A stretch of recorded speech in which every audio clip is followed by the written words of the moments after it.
We got a crazy story for you guys today. Imagine driving for Uber or Lyft or rideshare or any of those companies. Then you miss a turn, you miss another turn, and then you end up in Mexico.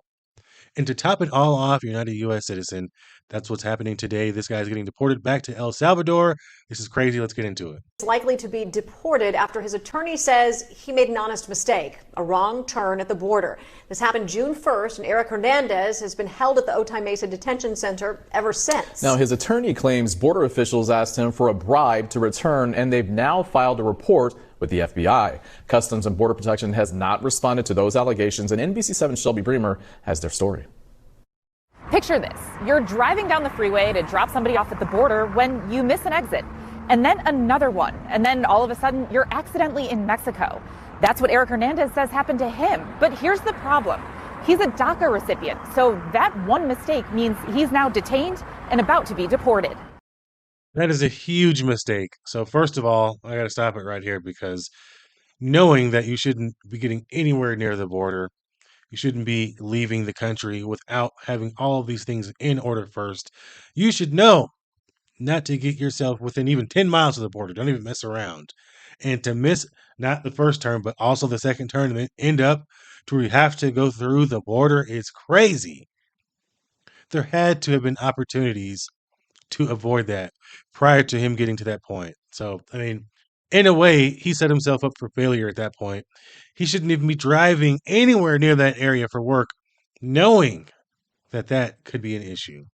Insane. But with him, like everything changed. He showed me like, a man can be there for you. A few years ago, Nancy Rivera had two young daughters, was in school, and didn't know how to drive. A friend introduced her to Eric Hernandez, saying he could give her a ride to her classes.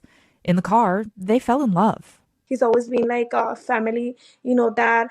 So that's what I love about him. They welcomed another daughter and got married last fall.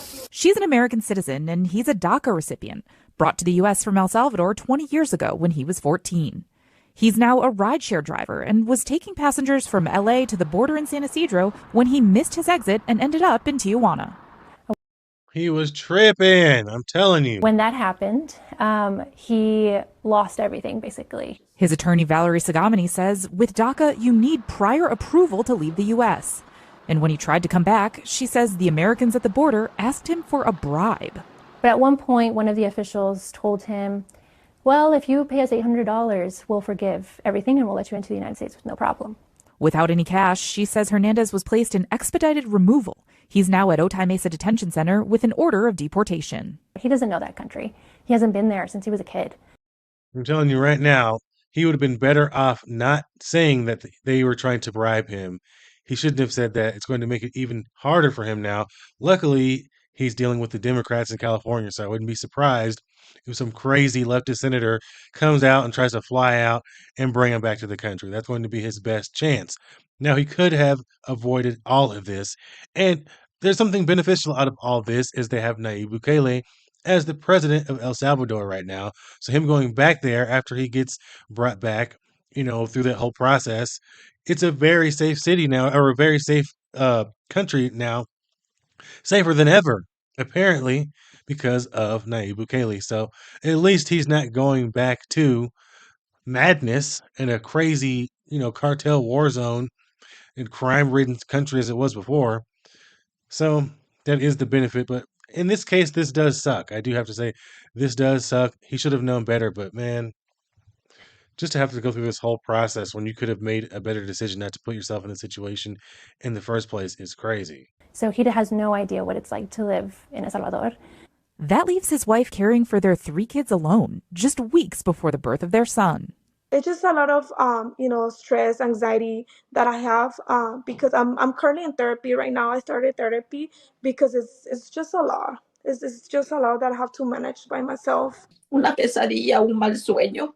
Hernandez's parents say this is a nightmare, a bad dream. They have legal status in the U.S. now, and they say they left El Salvador because it was corrupt there. They don't understand how this happened here. Que por favor, me ayude. It's just hard to understand why they can't give him a chance. Yeah, it sucks. It sucks. I feel like in this scenario, they need to. This guy hopefully can get brought back because, I mean, he's been here for 20 years. He's a DACA recipient. I mean, he didn't necessarily do anything wrong except cross the border without letting somebody know first. Sagamini says that the claim that he's a witness to corruption may be Hernandez's last chance at staying in the U.S. His parents say they hope a politician or someone in a position of power sees his story and steps up to help. From San Ysidro, Shelby Bremer, NBC7. Again. Now, this is a lot different than the Kilmar Brago Garcia story because that guy was supposedly a member of a gang. This gentleman here seems like a good, outstanding member of society. He was just working, he was literally on the job when this happened. So I feel like they really should try to actually bring this guy back as opposed to bringing criminals back and judges fighting for people that are affiliated with gangs. This is completely different. This person is should damn well be a citizen. He's been here for 20 years through DACA. Why isn't he already a citizen? I don't know. And he's married to a citizen. That whole process is so confusing. But I don't know. What do you guys think? Do you think they should just bring him back? Do you think he should still have to go through this whole process?